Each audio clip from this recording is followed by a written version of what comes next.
ये बड़ी खबर आपको बता दें, दिल्ली में बीजेपी चुनाव घोषणा पत्र कमेटी की आज बैठक होगी। ये बड़ी खबर आपको बता रहे हैं, सुबह 11 बजे बीजेपी मुख्यालय में ये बैठक होनी है। बैठक में लोकसभा चुनाव के घोषणा पत्र को लेकर के चर्चा की जाएगी। कमेटी के ऐलान के बाद आज ये पहली बैठक, रक्षा मंत्री राजनाथ सिंह इस बैठक की अध्यक्षता करेंगे। निर्मला सीतारमण इस बैठक की संयोजक हैं और हरियाणा से ओपी धनखड़ भी इस बैठक में शामिल होंगे। ये बड़ी खबर आपको बता रहे हैं, दिल्ली में बीजेपी चुनाव घोषणा पत्र समिति की आज बैठक है और काफी अहम ये बैठक रहने वाली है, क्योंकि बीजेपी का जो घोषणा पत्र सामने आएगा वो ये इस कमेटी की बैठकों में ही तय होगा। ये बड़ी खबर आपको बता रहे हैं, रक्षा मंत्री राजनाथ सिंह इस बैठक की अध्यक्षता करेंगे। अमित तिवारी हमारे पॉलिटिकल एडिटर हमारे साथ जुड़ गए हैं अधिक जानकारी के साथ। अमित, क्या कुछ ज्यादा जानकारी मिल पा रही है इस बैठक को लेकर के, बैठक के एजेंडों को लेकर के मुख्य रूप से, क्योंकि चुनाव घोषणा पत्र कमेटी की यह बैठक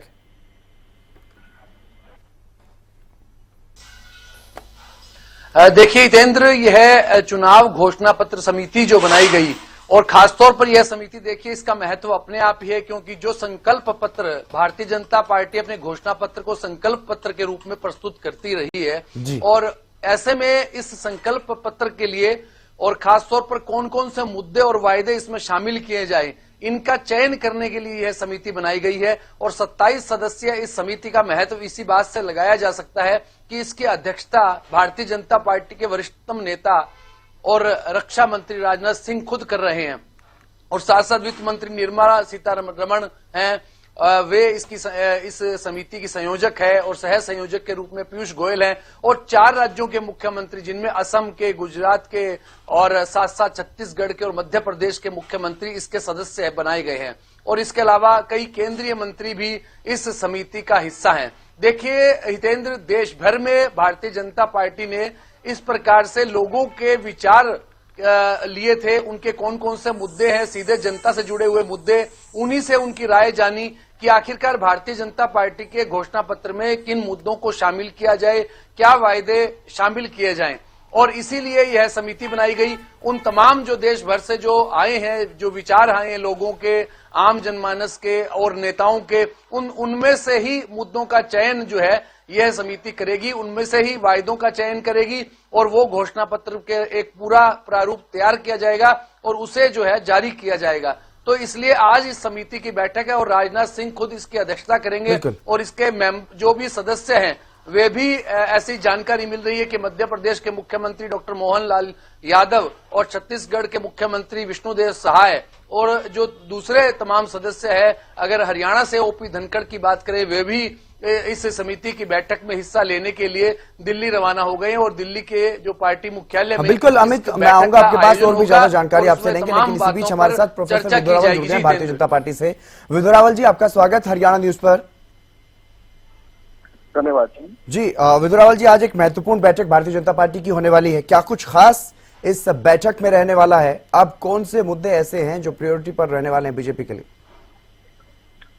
देखिए, ये जिसको आप मैनिफेस्टो कमेटी की बैठक कह रहे हैं, ये भारतीय जनता पार्टी का संकल्प पत्र जो होता है, जिसको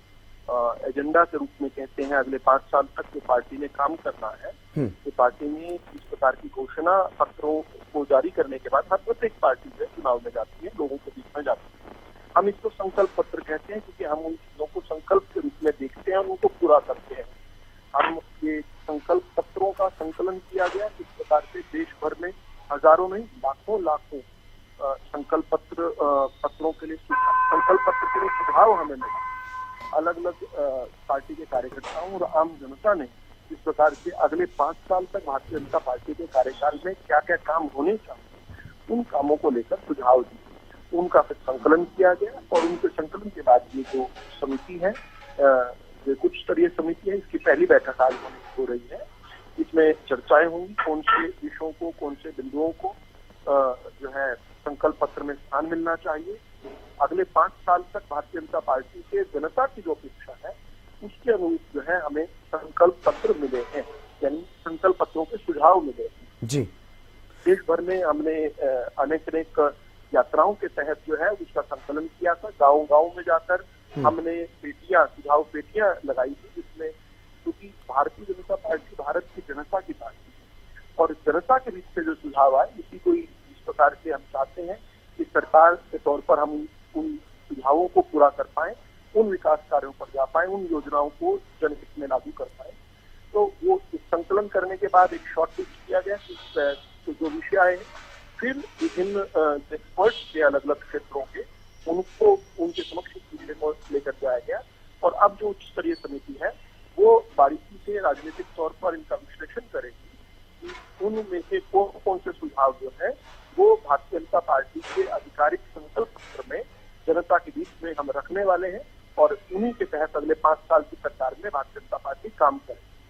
हाँ बिल्कुल अमित, पहले ही कुछ अंदाजा जो है वो हो जाता है, क्योंकि जिस तरह से प्रधानमंत्री नरेंद्र मोदी खुद जा रहे हैं, लोगों के बीच जनसभाएं कर रहे हैं, कल मेरठ में थे, उससे पहले जब हरियाणा के गुरुग्राम भी पहुंचे तो कई गारंटियों का जिक्र करते हुए नजर आए। इससे पहले हमने देखा बीजेपी का जो कन्वेंशन हुआ उसमें ज्ञान पर चर्चा की गई। ज्ञान एक 4 शब्द जिसमें गरीब की बात की गई, युवा की बात की गई, अन्नदाता और नारी की बात की गई। तो इस तरह से अंदाजा लगाया जा सकता है कि क्या कुछ प्राथमिकताएं इस बार के घोषणा पत्र में, संकल्प पत्र में बीजेपी के रहने वाली?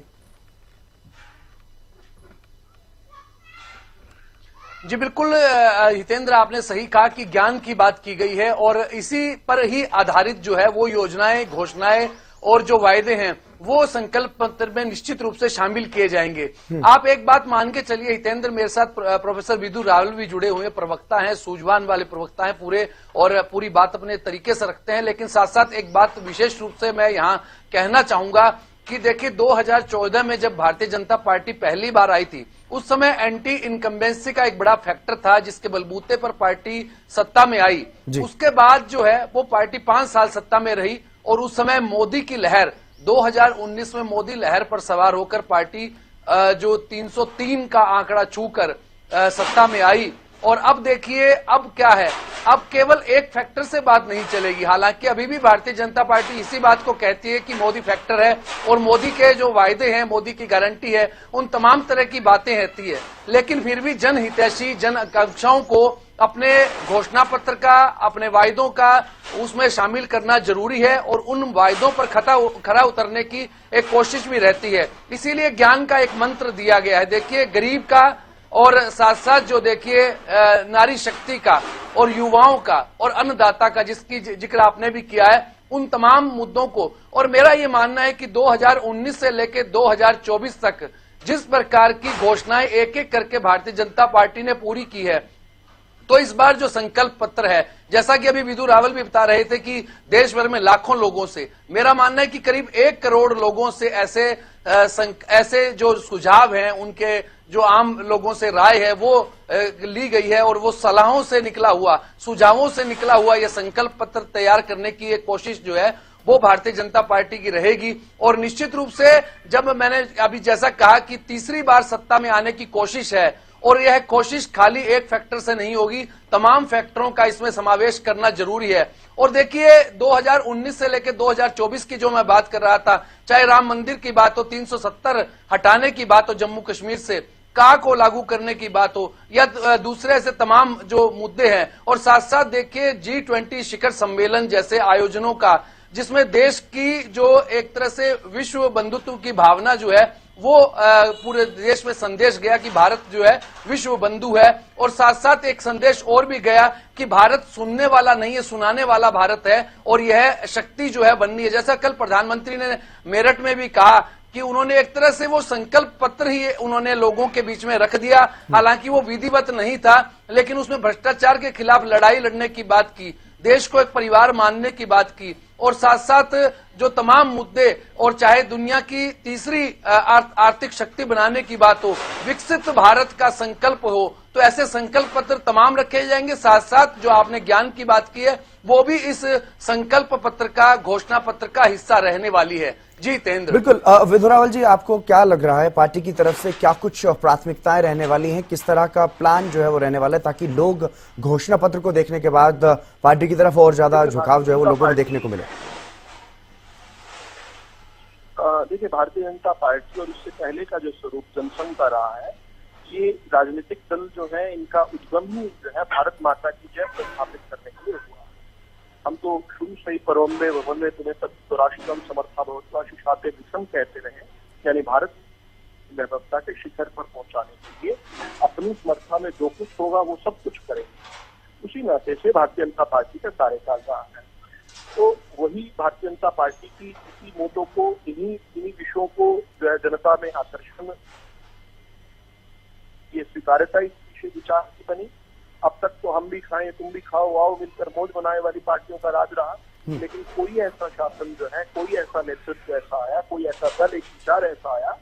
जो आसमान में छा गया, भारत के क्षितिज पर छा गया, और वो ये था कि भारत को परम वैभवता के शिखर पर पहुंचाना है। जब मोदी जी कहते हैं कि भारत को विकसित राष्ट्र बनाना है और उसके लिए डेडलाइन देश के लिए तय करते हैं, तो सामने से जवाब क्या आता है कि अगर भारतीय जनता पार्टी का एजेंडा भारत को विकसित बनाने का है, तो हमारे विपक्षी जो है राहुल गांधी कहते हैं जातिगत जनगणना का विषय होना चाहिए। ज्यादा जरूरी ये है,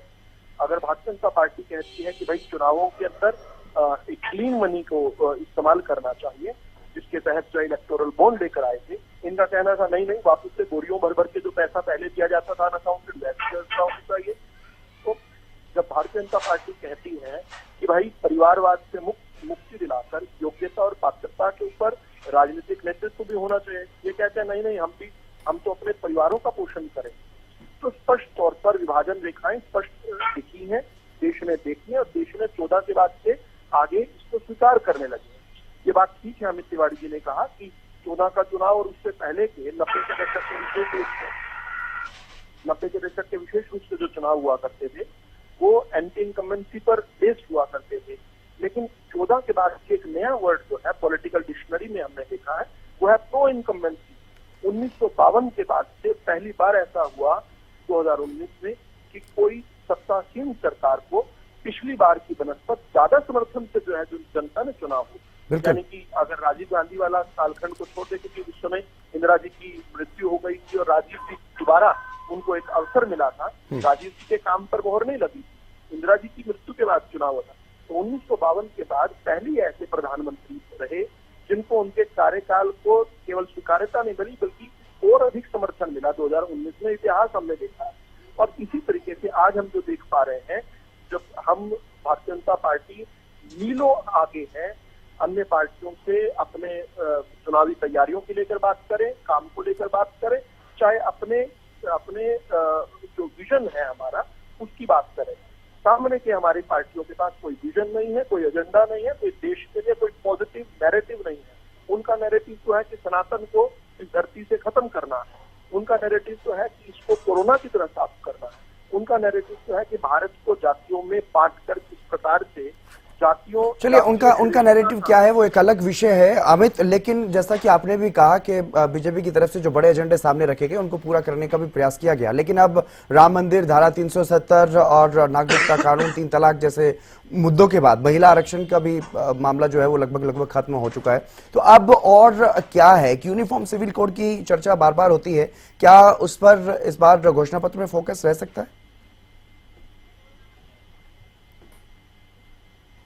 जी, निश्चित रूप से हितेंद्र, आपका कहना सही है कि इस प्रकार के नए मुद्दे भी जो है वो जुड़े जाएंगे और सीधे जनहित से जुड़े हुए मुद्दों का जो सीधा सरोकार इस संकल्प पत्र में देखने को मिलेगा, और यही कोशिश जो भारतीय जनता पार्टी की निश्चित रूप से रहनी भी चाहिए। जैसा मैंने पहले कहा कि तीसरी बार अगर किसी पार्टी को सत्ता में आना है और जिस प्रकार का एक नारा दिया गया है कि 370 भारतीय जनता पार्टी और 400 पार एनडीए, तो ऐसे में इस नारे के साथ अगर आना है तो उसके लिए आपको धरातल पर कुछ न कुछ नया करके दिखाना होगा, नया कुछ ले जाना होगा जनता के बीच, जिससे जनता आप पर पूरी तरह से विश्वास कर सके। ये बात ठीक है कि एक एंटी इनकम्बेंसी नहीं लगती है देश में इस समय, लेकिन फिर भी जिस प्रकार की देखिए राजनीति चलती है, अलग अलग क्षेत्रीय दल है, अलग अलग इलाके हैं, चाहे वो दक्षिण भारत की बात करें, दक्षिण भारत में भारतीय जनता पार्टी अपना पूरी तरह से जो कमल का फूल है वो कभी खिला नहीं पाई, तो ऐसे में एक उसकी कोशिश रहेगी कि वहां भी जाया जाए। और ऐसे में दूसरे आपने तमाम मुद्दों की बात की, यूनिफॉर्म सिविल कोड की बात की। देखिए, उत्तराखंड में भारतीय जनता पार्टी की सरकार है, उनकी ओर से देश में पहली बार यूसीसी को लागू किया गया। हालांकि गोवा में था, लेकिन वो एक अलग मैटर है, वहां गोवा में लागू होने का, वहां पहले से ही लागू है, और लेकिन उत्तराखंड में लागू किया गया। उसी तरह से यूनिफॉर्म सिविल कोड को लागू करने की कोशिश रहेगी। निश्चित रूप से यह भी मुद्दा होगा, एनआरसी को लागू करने का मुद्दा होगा, भ्रष्टाचार के खिलाफ एक मजबूत जो है कोई कारगर ऐसा लाया जाएगा, कोई कानून, इस तरह की बातें भी रहेंगी। और तमाम मुद्दे देखिए, मैंने जैसा पहले कहा कि 2019 से 2024 के बीच में तमाम जो वायदे जो किए गए थे भारतीय जनता पार्टी की ओर से, जिनके साथ मेरा मानना है कि मूलतः एजेंडे, अगर राम मंदिर की बात करें, 370 की बात करें, तो वो एजेंडे जो भारतीय जनता पार्टी के सिद्धांत थे, उनके साथ जुड़े हुए थे, उनकी हर बात में जुड़े हुए थे, वो मुद्दों को पूरा करने का काम जो पिछले 5 सालों के दौरान किया गया। अब कुछ नया चाहिए, और नया संकल्प क्या हो सकता है? देश का विकास, देश की आर्थिक शक्ति के रूप में उन्हें तीसरी ताकत बनाना, क्योंकि 5वीं अर्थव्यवस्था जो है वो दुनिया भर में बना दी गई है, तो ऐसे में एक तीसरी आर्थिक शक्ति बनाना, और साथ साथ देखिए बेरोजगारी का एक बड़ा जो सबसे बड़ा मुद्दा है, महंगाई का मुद्दा है, इस पर किस प्रकार से नियंत्रण किया जा सके, ऐसे तमाम मुद्दे हैं जो सीधे जनता से सरोकार रखते हैं, उन्हें निश्चित रूप से संकल्प पत्र में लाया जाएगा। और इसीलिए इसी नई कोशिश के तहत ही 1 करोड़ देखिए जो सुझाव लिए गए हैं, अब उनमें से चयन किया जाना है। इसीलिए यह प्रभावशाली समिति बनाई गई है, जो राजनाथ सिंह केंद्रीय रक्षा मंत्री हैं, भारतीय जनता पार्टी के पहले राष्ट्रीय अध्यक्ष भी जो रह चुके हैं पूर्व में, और ऐसे में उनकी अध्यक्षता में यह समिति बनाई गई, और उसमें 4 राज्यों के मुख्यमंत्रियों का होना। और वह भी देखिए, मुझे जैसी जानकारी मिली है, मध्य प्रदेश के मुख्यमंत्री डॉक्टर मोहनलाल यादव और छत्तीसगढ़ के मुख्यमंत्री विष्णुदेव साय, वो अपने सुझाव, जो अपने राज्यों के सुझाव लेकर जाएंगे।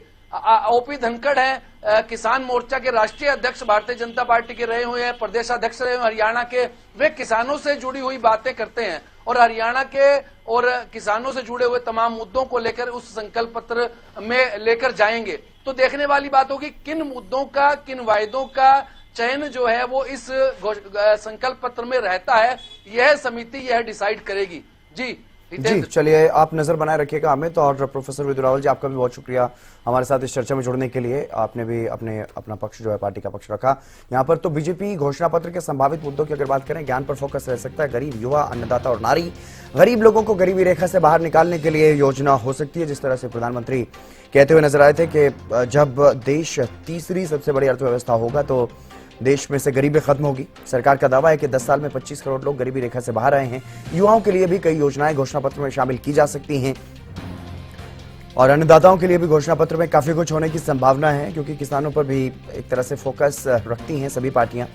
और महिलाओं के लिए लखपति दीदी का संकल्प घोषणा पत्र में शामिल किया जा सकता है, जिसका ऐलान कल भी पीएम मोदी करते हुए नजर आए थे अपने भाषण में। सरकार का ये दावा है कि महिलाओं के लिए कई ऐतिहासिक काम